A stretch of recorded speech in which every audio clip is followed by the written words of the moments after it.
કેમ છો વિદ્યાર્થી મિત્રો? સરસ્વતી એજ્યુકેશનમાં તમારું સ્વાગત છે. વિદ્યાર્થી મિત્રો, તમે અમારી ચેનલ પર નવા આવ્યા હોય તો અમારી ચેનલને સબસ્ક્રાઇબ કરો અને બેલ આઇકન દબાવી ઓલ નોટિફિકેશન પર ક્લિક કરો, જેથી કરીને અમારા બધા નવા વિડીયોની નોટિફિકેશન તમને સૌથી પહેલાં મળતી રહે. વિદ્યાર્થી મિત્રો, આજે આપણે અસાઇનમેન્ટ ધોરણ 7નું જે ઇંગ્લિશનું છે એના અંદર ક્વેશ્ચન નંબર A, B અને Dનું સંપૂર્ણ સોલ્યુશન કરવાનું છે. ક્વેશ્ચન બનાવવાના છે, યસનો આન્સર લખવાના છે. એટલે આપણે ટાઈમ ન બગાડતા વિદ્યાર્થી મિત્રો શરૂઆત કરીએ ક્વેશ્ચન નંબર 4A ની, 4B અને 4Dની. ઓકે, તો પહેલો છે 4A માં જઈએ તો from questions and right answer with yes and no. વિદ્યાર્થી મિત્રો, અહીંયા ફ્રેમ ક્વેશ્ચન આપણે ફોર્મ ક્વેશ્ચન બનાવવાના છે.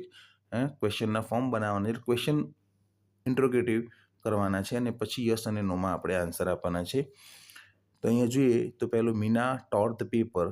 તો એનો જે ક્વેશ્ચન બનાવવાનો છે, તો અહીંયા વિદ્યાર્થી મિત્રો ખાસ જોવાનું કે જો ક્રિયાપદ એટલે જે વર્બ આપેલું હોય તમને એ ભૂતકાળમાં હોય તો તમે ડીડથી ક્વેશ્ચન બનાવશો. એસકેએસ જો ક્રિયાપદને લગાવેલું હોય તો ડુ કે ડઝ વડે ક્વેશ્ચન બનાવાશે અને વિલ આપેલું ભવિષ્યકાળ આપેલું હોય તો વિલથી ક્વેશ્ચન બનાવાશે. તો એ ટોર છે, ભૂતકાળ છે.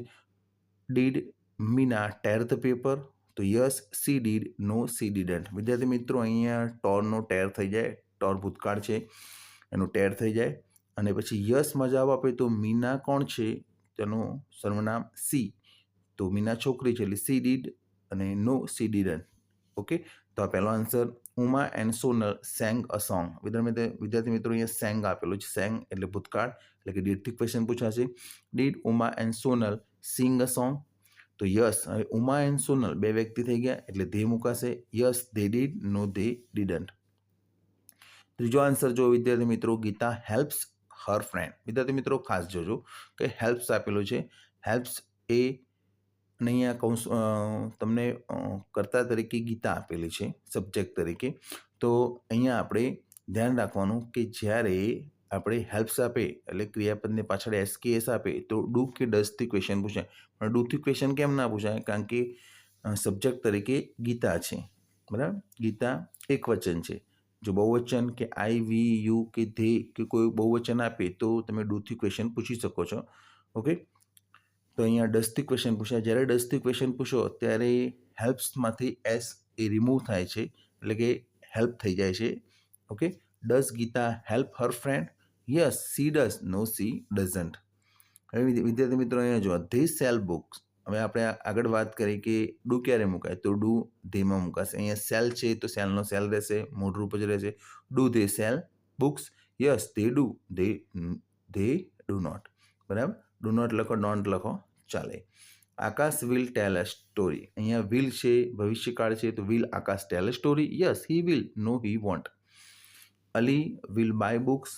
Will Ali buy book? Yes he will, no he won't. સાતમામાં જોઈએ વિદ્યાર્થી મિત્રો, we learn Sanskrit. Do we learn Sanskrit? Yes we do, no we don't. આઠમામાં જોઈએ Arjun went to Surat. Arjun went છે, વેન્ટ આપેલો છે એટલે ભૂતકાળનું રૂપ. તો વેન્ટનું શું થઈ જાય? મૂળ રૂપ. જ્યારે ડુ ડઝ ડીડ વપરાય ત્યારે ક્રિયાપદનું મૂળ રૂપ થઈ જાય છે એટલે મેઇન ફોર્મ લાગે. Did Arjun go to Surat? Yes he did, no he didn't. Mrs Pandya buys vegetables. Does Mrs Pandya buy vegetables? Yes she does, no she doesn't. Mohan made tea for us. Did Mohan make tea for us? Yes he did, no he didn't. અહીંયા made આવ્યું એનું મૂળરૂપ થઈ જાય make. તો આ તો વિદ્યાર્થી મિત્રો 4A નું ક્વેશ્ચન ફોર્મ બનાવવાનું અને યસ અને નોમાં આન્સર આપવાનું છે. હવે આવે છે વિદ્યાર્થી મિત્રો ક્વેશ્ચન નંબર 4B. 4Bની અંદર write the answers with yes and no. અહીંયા ઓલરેડી ક્વેશ્ચન તમને આપેલા જ છે અને એમાં ડાયરેક્ટ આપણે યસ અને નોમાં જવાબ લખવાના છે ઉદાહરણ મુજબ. પહેલો ક્વેશ્ચન છે does Rashmi like this house? વિદ્યાર્થી મિત્રો યસમાં જવાબ જ્યારે આપો ત્યારે અહીંયા આપણે શું કરવાનું છે? લાઇક છે તો એનું આપણે ડુ કે ડઝ નીકળી જાય તો શું થઈ જાય? ડુ કે ડઝ નીકળી જાય તો એને ક્રિયાપદને એસકેએસ લાગે, બરાબર. તો yes C likes this house, તો અહીંયા ક્વેશ્ચન માર્ક નીકળી જશે અને નોમાં જવાબ આપવાનો છે. નો સી ડઝન્ટ અથવા does not like this house. Okay, તો બીજું શરૂઆત કરીએ. Do the children study at home? Yes, the children study at home. No, the children don't study at home. અહીંયા ડુથી ક્વેશ્ચન પૂછ્યું એટલે ડુનું થઈ જશે ડોન્ટ. ચલો, will the farmers sow seeds? Yes, the farmers will sow seeds. No, the farmer won't sow seeds. Question number 4. Will they win the match? Yes, they will win the match. No, they won't win the match. પાંચમું જોવા જઈએ તો will Jatin color the picture? Yes, he will color the picture. No, he won't color the picture. છઠ્ઠું જોઈએ વિદ્યાર્થી મિત્રો. Did Sonal draw a rangoli? Yes, she drew a rangoli. Did થી question પૂછાય એટલે ડ્રો નું આપણે ભૂતકાળનું રૂપ ડ્રીવ લગાવવું પડે. અને no she didn't draw a picture, જ્યારે ડીડ નોટ વપરાય ત્યારે ક્રિયાપદનું મૂળ રૂપ. ઓકે. સાતમું, did Mehul sing a song? Yes, he sang a song. અને no, he didn't Singh a song. આઠમું જોવા જઈએ તો did Ketul write a letter? Yes, he wrote a letter. No, he didn't write a letter. નવમું જોવા જઈએ તો વિદ્યાર્થી મિત્રો, will the teacher punish Yatin? Yes, the teacher will punish Yatin. No, the teacher won't punish Yatin. દસમું જોવા જઈએ વિદ્યાર્થી મિત્રો, did the children finish their homework? Yes, they finished their homework. No, they didn't finish their homework. તો આ હતું question number 4B. અને question number 4D માં જોવા જઈએ તો વિદ્યાર્થી મિત્રો, એના અંદર તમારે ખાસ ધ્યાન રાખવાનું છે. ડબલ ચોઇસ ક્વેશ્ચન્સ બનાવે છે. કોની નીચે અંડરલાઇન કરેલી છે, કયા શબ્દ નીચે અંડરલાઇન કરેલી. દાખલા તરીકે નામ નીચે અંડરલાઇન કરેલી હોય તો તમારે વો વડે ક્વેશ્ચન પૂછાશે. કોઈ વસ્તુ નીચે અંડરલાઇન કરેલી હોય તો વોટ વડે ક્વેશ્ચન પૂછાશે. પછી કોઈ સ્થળ દર્શક શબ્દ તરીકે નીચે અંડરલાઇન કરેલી હોય તો વેર પૂછાશે. અને સમય દર્શક શબ્દો નીચે એડ કરેલી અંડરલાઇન કરેલી હશે તો તમારે ત્યાં પૂછાશે વેન વડે ક્વેશ્ચન પૂછવાનો છે. તો શરૂઆત કરીએ વિદ્યાર્થી મિત્રો. અહીંયા ક્વેશ્ચન બી લખેલા છે મેં અને આન્સર બી છે. વિદ્યાર્થી, તમને મારો વિડીયો પસંદ આવ્યો તો તમારા મિત્રોને શેર કરો જેથી કરીને આ સોલ્યુશન તમને સુધી પહોંચી શકે. ઓકે, ચલો. પહેલો question, Mr. Kotak drinks tea in his office at 11 AM. અહીંયા ટીક કરેલું છે વિદ્યાર્થી મિત્રો અંડરલાઇન મિસ્ટર કોટક, પછી ટી ઇન હિઝ ઓફિસ અને એટ 11 AM. મિસ્ટર કોટક એ વ્યક્તિ છે એટલે વો વડે ક્વેશ્ચન પૂછશું. ડીડ એ ચા એ વસ્તુ છે તો આપણે વોટ વડે ક્વેશ્ચન પૂછશું. ઇન હિઝ ઓફિસ એ તમને બતાવે છે સ્થળ એટલે સ્થળ માટે આપણે વેર વડે ક્વેશ્ચન પૂછશું. અને એટ 11 AM એ તમને સમય બતાવે છે એટલે આપણે ક્વેશ્ચન પૂછશું વેન વડે. હવે વિદ્યાર્થી મિત્રો, જ્યારે અહીંયા જોવાનું કે ભાઈ સાદો વર્તમાન કાળ છે, ડ્રિંક્સ આપેલું છે, તો જ્યારે ક્વેશ્ચન પૂછશું વુમાં કોઈ ચેન્જ થશે નહીં, પણ વોટ, વેર અને વેનની અંદર જ્યારે ડઝ મૂકશું ત્યારે આપણે ક્રિયાપદનું મૂળરૂપ મૂકશું. એટલે ડ્રિંક્સ આપેલું છે તો ડ્રિંક્સમાંથી એસ રિમૂવ કરશું, બાદ કરશું અને ખાલી ડ્રિંક મૂકશું. ઓકે, ચલો.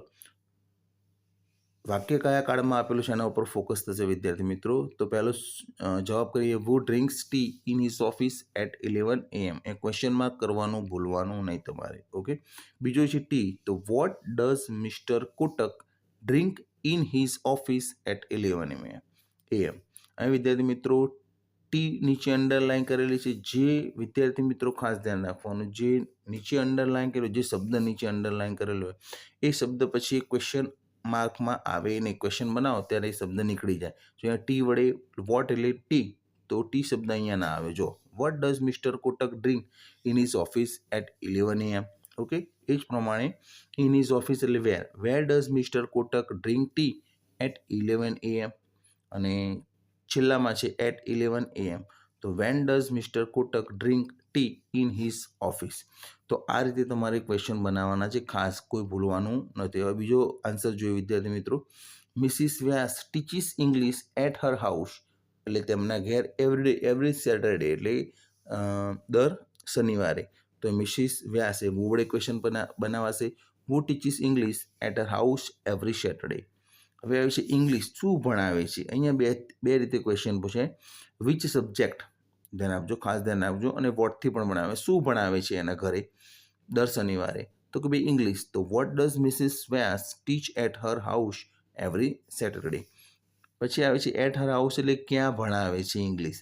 ક્યાં એટલે એના ઘરે, ઘરે એટલે જગ્યા. Where does Mrs Vyas teach English every Saturday? અને એવરી સેટરડે એટલે સમય બતાવે છે. When does Mrs Vyas teach English at her house? તો આ થઈ ગયું તમારો બીજો. ત્રીજો જોઈએ, the postman comes to the post office at 9 o'clock every day. અહીંયા તમને 9 o'clock every day, the postman અને ટુ ધ પોસ્ટ ઓફિસ એટલે 3 વડે ક્વેશ્ચન પૂછવાના છે, 3 ડબલ્યુએસ ક્વેશ્ચન. પહેલો છે who comes to the post office at 9 o'clock every day? કોણ આવે છે 9 o'clock એવરી ડે પોસ્ટ ઓફિસે? તો કે ભાઈ પોસ્ટ માસ્ટર. ચલો હવે ટુ ધ પોસ્ટ ઓફિસ, ક્યાં આવે છે? તો પોસ્ટ ઓફિસમાં. તો where does the postman come at 9 o'clock every day? અને એટ 9 o'clock એવરી ડે એ વેનથી ક્વેશ્ચન પૂછાશે. When does the postman come to the post office? તો અહીંયા ક્વેશ્ચન નંબર 3 થઈ ગયે. હવે ક્વેશ્ચન નંબર 4 જોઈએ. એના અંદર Manan washes his car in his garage every morning. Manan છે એટલે વુ વડે ક્વેશ્ચન પૂછાશે.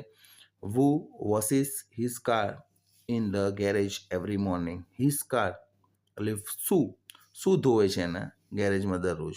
તો what does Manan wash, ES નીકળી જશે, ખાસ ધ્યાન રાખજો. Wash in the garage every morning.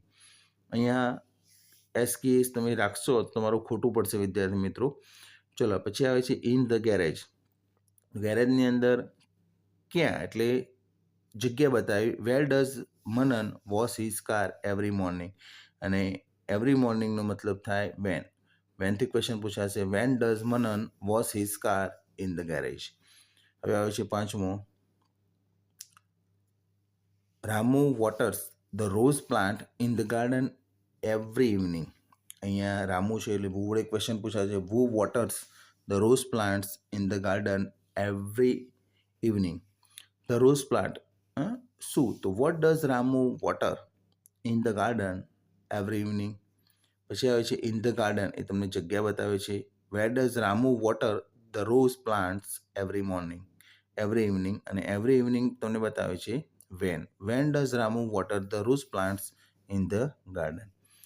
છઠ્ઠા નંબરનું વિદ્યાર્થી મિત્રો, Ankit watches Gujarati movies in a theatre every week. Watches આપેલું છે એટલે સાદું વર્તમાન કાળ, 10થી ક્વેશ્ચન પૂછાશે. પહેલો વુ વડે ક્વેશ્ચન પૂછાશે. Who watches Gujarati movies in a theatre every week? Gujarati movie શું જોવે છે દર વીકે? એ શું જોવે છે? તો ગુજરાતી મૂવી. તો what does Ankit watch in a theatre every week?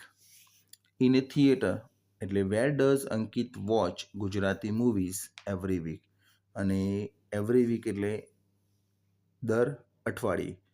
તો વેન ક્યારે જોવે છે? When does Ankit watch Gujarati movie in a theatre?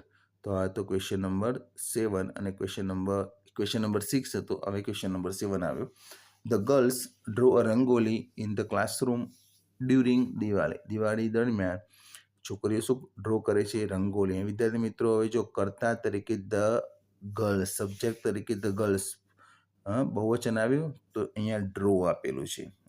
તો અહીંયા ડુથી ક્વેશ્ચન પૂછાશે, ડસથી નહીં પૂછાય. ઓકે, તો who draw a rangoli in the classroom during Diwali? હવે આવે છે બીજું rangoli. What do the girls પછી draw in the classroom during Diwali? In the classroom એટલે તમને જગ્યા બતાવી. Where do the girls draw a rangoli during Diwali? During Diwali દરમિયાન એટલે when do the girls draw a rangoli in the classroom? તો આ હતા તમારા આન્સરો. હવે લાસ્ટ આન્સર જોઈએ. Deepak sings bhajans in the temple every morning? Deepak એટલે કે who sings bhajans in the temple every morning? Bhajans એટલે શું ગાય છે દરરોજ સવારે? તો what does Deepak sing in the temple every morning? અને ઇન ધ ટેમ્પલ એટલે where does Deepak sing bhajans every morning? હવે એવરી મોર્નિંગ એટલે વેન, સમય બતાવે. When does Deepak sing bhajans in the temple? તો આ હતું વિદ્યાર્થી મિત્રો 8 એ 8નું સોલ્યુશન. પહેલો આપણે વિભાગ જોયો એ વિભાગ, પછી બી અને પછી સીના આન્સર તમને આપેલા છે એટલે મેં એનો લખ્યા નથી, એ ખાલી જગ્યાઓ છે. ક્વેશ્ચન 4Dમાં 4D, પછી આવે છે 4B પણ આપણે જોયો, અને 4A. બરાબર. વિદ્યાર્થી મિત્રો, તમને જો મારો વિડીયો પસંદ આવે તો તમારા મિત્રોને શેર કરજો, અને આવા નવા વિડીયો જોવા માટે મારી ચેનલને સબસ્ક્રાઈબ કરજો. ઓકે વિદ્યાર્થી મિત્રો, આજે આટલે સુધી જ. Thanks for watching video. તમે અમારી ચેનલ પર નવા આવ્યા હો તો અમારી ચેનલને સબસ્ક્રાઈબ કરો અને બેલ આઇકન દબાવી ઓલ નોટિફિકેશન પર ક્લિક કરો, જેથી કરીને અમારા બધા નવા વિડીયોની નોટિફિકેશન તમને સૌથી પહેલાં મળતી રહે.